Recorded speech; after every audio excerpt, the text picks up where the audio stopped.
Hello and welcome to another Smaulgld live stream. It is December 20th, 2019. It is Friday evening, and tonight's topic is: why are Russian Kazakh central banks halting gold reserve acquisitions? Now, in this show, we've talked for the last few years about how the Russian and Kazakh central banks were really the only central banks that were doing any significant buying of gold. And in fact, when the World Gold Council and other gold commentators would point to central bank gold buying, they really were only referring to Russia and Kazakhstan, and up to about 2016, the Chinese central bank, the People's Bank of China. Now, since the last couple of years, however, Serbia, Hungary, Poland, Belarus, Mongolia, Turkey, India, and other central banks have added gold to their reserves following the lead of Kazakhstan and Russia. But interestingly, Russia and Kazakhstan this year have slowed or halted their gold purchases. Now the question is, why are they doing it? We've got a couple of theories, and then we can get your thoughts on that as soon as we finish going through all the charts. But let's take a look at the charts that we have for today on Russia and Kazakhstan. Now, Russia has been, as we mentioned, a very big purchaser of gold. Russia is also the third largest gold producer in the world. And as a result, they have been buying a lot of gold. But let's take a look at just this year versus last year. And you can see a very big difference between the amount of gold that the Russian central bank is adding this year versus last year. In fact, it's down 44%.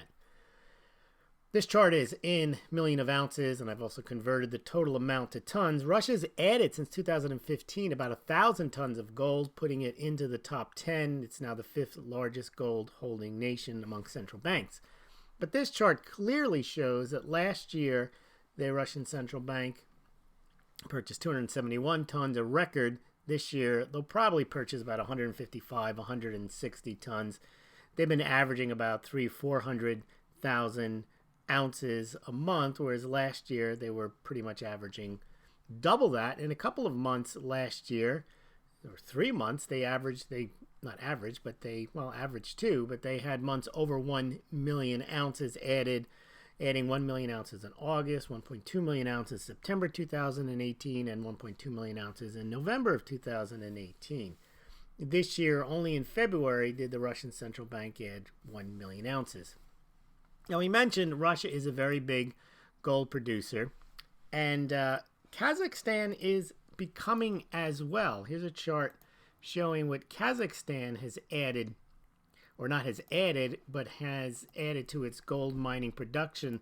They are a relatively newcomer to gold mining, but you can see they've quickly ramped up their gold mining production, and they're up to about, it looks like 80 some odd tons a year. But look at Russia. Russia's at about 300 tons a year.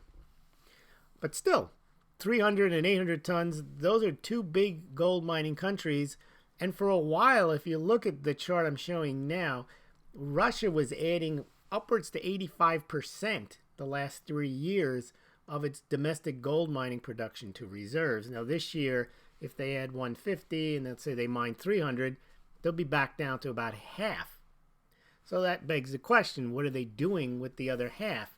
Well, we know that Russia agreed at the end of 2018 to sell some gold to India. And that makes sense. Now that India is adding gold to reserves, they might have received that gold from the Russian mining. Kazakhstan, too, has added a lot of gold to reserves. In fact, 66 to 70% of their overall foreign reserves are in gold. So now you start to see the picture. A gold mining country can only add so much gold. At some point, it has to also collect currency for its gold mining production. And also what's adding to this, I believe, is not just the fact that Russia's made deals to sell some of its gold to China, and some of their gold mines are joint ventures with China, but now China probably wants also to receive some currency for the gold mining joint ventures with Russia and selling it to India. makes some sense. And of course, Kazakhstan is probably a bit cash strapped, and they need to include more currency in their reserves, and because they have now 66-70% of their foreign reserves in gold. So they bought a lot from their own mines, but there's a limit to how much a central bank, some might say, or central bankers might say, they should have in gold reserves. Now, all these countries, especially the Eastern European countries, are concerned about currency crisis in the future, part of the euro, but also they don't have the same percentage of gold reserves that Russia and Kazakhstan have accumulated. So I think it's threefold. Russia and Kazakhstan have been buying heavily for the last 10 years. At one point, Kazakhstan had a streak where they bought every month for about 6 years. Now, Russia pretty much has been buying every month, but occasionally they skip a month, but they have bought, and let's take a look at the chart that shows Russian gold reserve acquisition since 2014, and you can see they missed a couple of months. There's a couple of blank spots on the chart, but generally they've been adding hefty amounts of gold, as you can see on this chart. And I'm going to show you an annual chart for Russia. This one right here is a good one. Yeah, this one shows since 2008 or so, they've been adding significant amounts of gold. This year might be their lowest year in a while, but still bigger than most years since 2013. But this is probably part of the reason why Russia is slowing down its gold acquisition, because you can never have enough gold, but perhaps they're thinking they got enough gold here. So you can see their gold mining is probably tapping out around 300 million ounces, 300 tons, and perhaps they're starting now to sell some of their domestic gold mining production, as is Kazakhstan. So if we go back to Kazakhstan, you can see that they now have a decent amount of gold production, and they probably want to capitalize on that. Now, that makes some people uncomfortable when you speak like that. They say, well, why would they want to sell their gold? Because the world isn't run on gold. Countries have bills to pay. They generally don't pay in gold. They pay in hard currencies. They pay in euro. They pay in dollars.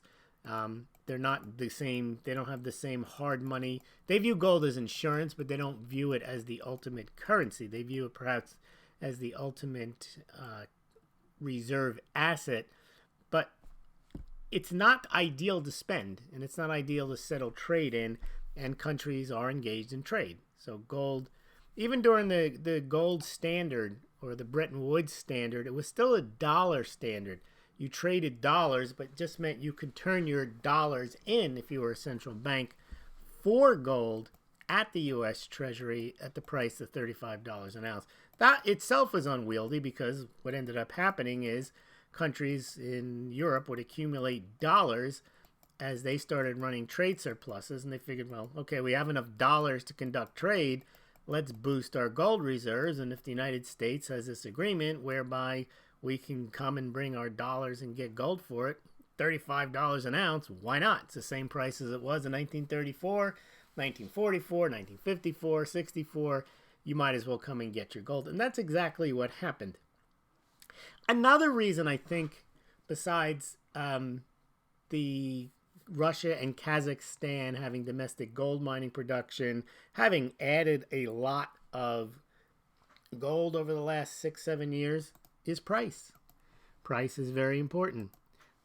We mentioned how the Indian citizens slam the brakes on their gold purchases when the price rises. Well, a prudent central bank should probably do the same. They just don't buy all the time, no matter what. And so I think that the price of gold, as you can see here, the peak period from which Kazakhstan to Russia were buying gold, look, 2013 to 2019, where the gold price was pretty steady and pretty much depressed off of its recent all-time high. Now, the price rose in 2019. You've got a sustained spike there. Well, that's when I think that Russia and Kazakhstan, having gold reserves from their domestic mining production, decided to sell some gold. Makes sense. I don't mean sell gold from the reserves, but sell gold from their domestic mining production. So I think it's threefold. Price increase leading to Russia and Kazakhstan slowing or halting their gold purchases or temporarily suspending them. In the case of Kazakhstan, they haven't bought in a couple of months. Is the price of gold, the fact that their domestic gold mining productions, and the fact that they've got a head start on all the other central banks. As I mentioned, it's only recently that the Central Bank of China started adding gold again in 2000, and they stopped in 2016. They started up again in December 2018. They had their own domestic issues with the decrease in their foreign reserves. And as I said, you've got Hungary, Poland, Belarus, Turkey, Mongolia, India adding to their gold reserves, and that's only recently. Now, they'll still add gold this year. I mean, Russia, as I mentioned, is going to add 155 tons. That'll still be world leading amongst gold holding nations. And Kazakhstan will probably add another 40 tons this year as well, a little lower than last year. But they have slowed down, and we'll see what happens in 2020. I think if the price continues to rise, this trend will probably persist with Russia and Kazakhstan. But on the whole, since we now have a dozen or so other central banks buying, that I do think that overall, globally, central banks will increase their gold holdings in 2020. It's important because central bank gold buying is up there with ETF gold buying. It's a substantial amount of purchase of new gold. They own about 20 some odd percent of the world's gold, which is very significant. And the fact that there are now banks that are buying and really no banks that are selling. There were banks, 10, 15 years ago, Swiss National Bank, UK, Bank of England, selling gold. India sold some gold about 10 years ago. You haven't seen any selling of gold by major central banks in the last 10 years. And I think that the trend is now towards buying. I mean, last year, the European central banks, for the first time, did not enter into what they call the global gold agreements. I'm not quite sure the name of them. But since 1999, European central banks, there's a number of them, agreed not to sell any gold or to alert the others if they were going to sell some. They did not renew those agreements this year. Like, they were 4-year terms, 5-year terms, because they realized that no one was going to sell any gold anyway. If anything, they were going to buy it, so there was no need to renew those agreements. So that's another factor indicating why I believe the central banks will continue, and you might add to buy gold in 2020. And that does provide somewhat of a floor, at least on the physical. And I think the physical gold price or the physical gold demand does impact the price, even though you've got a lot of COMEX trading, because there is a physical demand for gold, especially when central banks want to have it in their possession. You see repatriation. So there is some value in holding gold. Also, not all gold value is derived from the price of gold. There's value in gold in jewelry, and you cannot substitute a contract or an ETF for a piece of jewelry.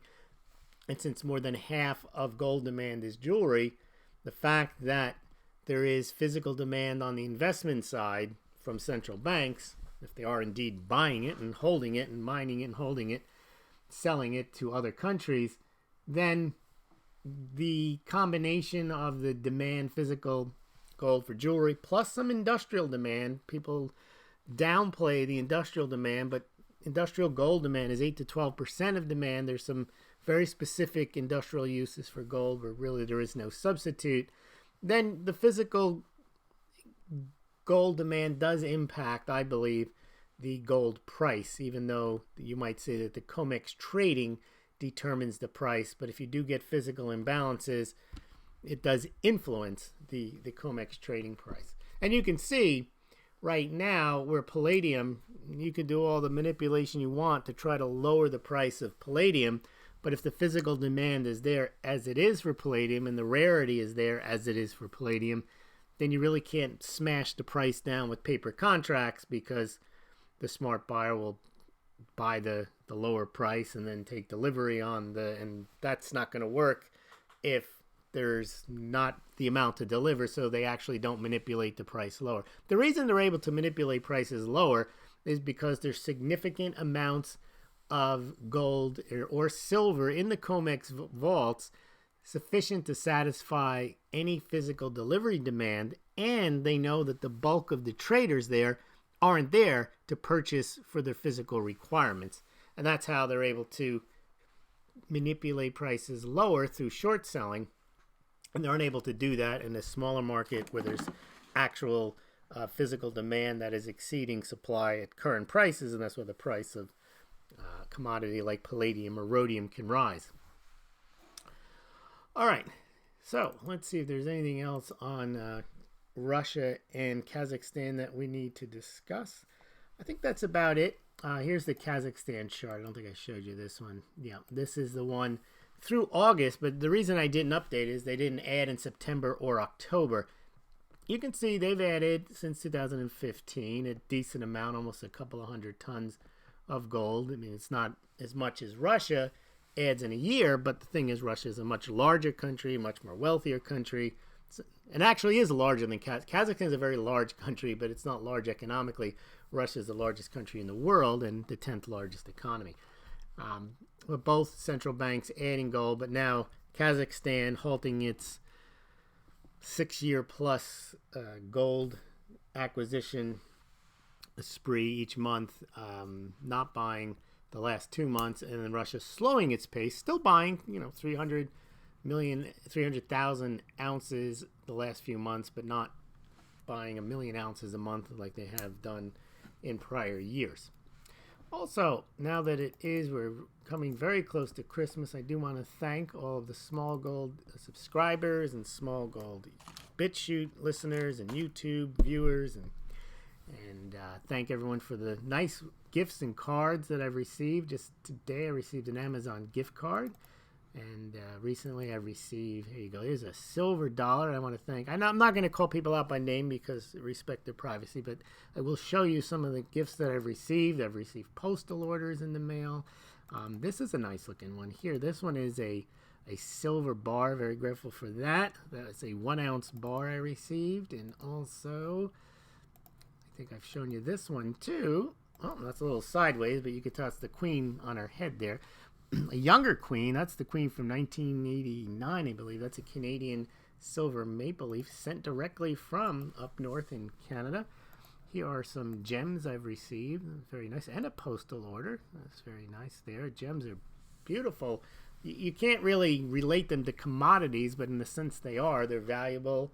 They're limited in quantity. But the thing about they're unique. They're not fungible with others. You could see each of those pieces of amber are dramatically different. The one on the left is kind of a butterscotch and it's opaque, and then the other one you can't really tell, but the other one is actually clear.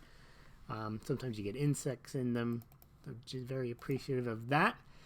And today, or the other day, I received someone purchased, another Smaulgld fan purchased the Smaulgld glass and sent me this. Now that one's on its head. Well, maybe that's because of too much Lagunitas ale there. That is the beer glass there. And if you're interested in buying Smaulgld products, we do have those. I really appreciate the people who, I make $1 or so per order on those. People who buy their Smaulgld products. Remember, mugs are real wealth. You can stack mugs. You can put your precious metals in mugs. But we've got espresso cups, beer mugs, travel mugs, all types of mugs, but that's what you're seeing there on the screen. Let me show you. The beer mugs are very cool. There's the beer stein. That's a nice looking one. And they're all available on smaulgld.com or below the BitChute or the YouTube video. I have the links as well. But smaulgld.com is the best place to go. You can get all your links there, and also you can buy precious metals through the Smaulgld affiliate links, and that helps the site out because Smaulgld gets paid whenever a purchase is made through those links. If you got yourself a little furry critter, you can get him a Smaulgld pet bowl there. We sold a few of those. I was surprised. People do buy those. And this is one of my favorites, is the frosted mug, but it doesn't really look you can't really tell there, but that is a fine mug as well. That's a 16-ounce mug. The stein is 22 ounces. And of course, you can always help Smaulgld out at Christmas time by sending, and I do want to thank people who have sent me recently Litecoin through the QR codes on the screen there.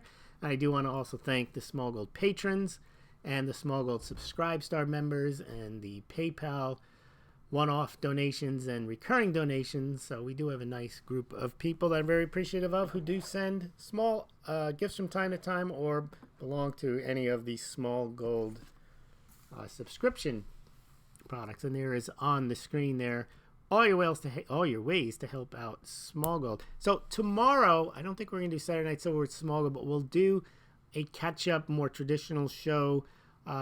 Sunday night, Solid Gold Sunday, and Saturday Night Silver. We'll combine the two shows, and we'll get into the general charts. We're pretty much where I thought we would be. About 6 weeks ago, I said, is this year's rally over for gold and silver? And it appears to have fizzled.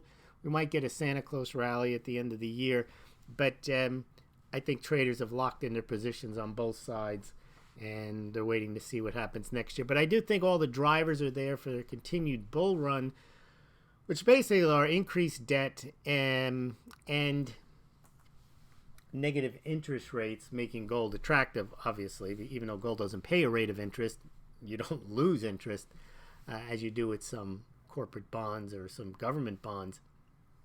And also China, now that we seem to have a deal, or maybe we don't, I think that's going to be less and less of an issue. I think that was a trading point this year.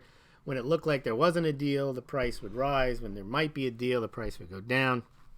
I think that's all baked in the cake that, yeah, there'll be some deal at some point. But that's not going to change the underlying fundamental dynamics of global debt and negative interest rates. So I think that was a 2019 influencer on the price of gold. And also, I had thought back in 2016-17, when all this Russia collusion stuff was going on, that if there was impeachment of Trump, that would create turmoil. It seems the markets have shrugged all of this off. Trump's approval rating goes up and goes down, remains in the 40s. It hasn't really changed. So a lot of this stuff, I mean, impeachment should be a dramatic event. And when I remember when it was happening to Nixon, the markets were crumbling, the dollar was going down. It was not a good time for the U.S. economy. Now it just seems like it's a sideshow, and in effect it is. The charges against Nixon were much more serious. There were actual criminal charges that they could have brought, which they didn't impeach Nixon. People fail to realize Nixon was not impeached. Nixon resigned before any articles of impeachment were drawn up. But as we've talked about, and we're not going to get into tonight, the articles of impeachment not only do not actually enumerate a crime in an impeachable event. They have this obstruction of Congress and an abuse of power broadly defined. They haven't even presented them to the Senate. So remember, this was framed as this is so important, he's got to be removed ASAP. And they're like, well, let's just wait, because they don't want to have a trial in the Senate. And then the Senate say, forget it. So that's why I think the markets really are looking at this as a non-event. And they're trying to make it sound like it's a historic event. And I suppose it is, when you realize that only Andrew Johnson and Bill Clinton were actually impeached. So you have the third president in history. But the impeachment of Bill Clinton also wasn't that big of a deal because it didn't go anywhere. It was a bigger deal in that there were salacious details that came out with Monica Lewinsky. Sometimes the comments don't come through. They don't seem to be any, although we do have a decent number watching, so... Yeah, I don't know what's going on with this platform, this YouTube platform. I'm not even getting my own notifications for the live streams. And I don't see many. I see just 2 comments, and I know there's probably more than that. So, all right, well, have a good night.